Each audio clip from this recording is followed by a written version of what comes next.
Indubbiamente è stata una sorpresa, una bella sorpresa, perché ero reduce dall'esperienza relativa alla scrittura di Antonio Simon Mossa e ho trovato un'altra scrittura altrettanto bella, una calligrafia musicale molto chiara, molto precisa, molto attenta, con l'aggiunta, tra virgolette, della parte artistica che dà un respiro nuovo. Stiamo parlando di un frammento.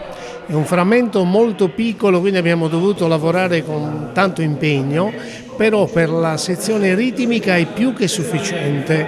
L'augurio è che troviamo una parte melodica da unire alla parte ritmica. Sicuramente questo spartito esiste, si tratta di avere un po' la fortuna di trovarlo, chiaramente. La musica sassarese, possiamo chiamarla così, questa legata ai candelieri, alle tradizioni popolari, potrebbe anche costituire occasione per la nascita di un'apposita scuola di musica.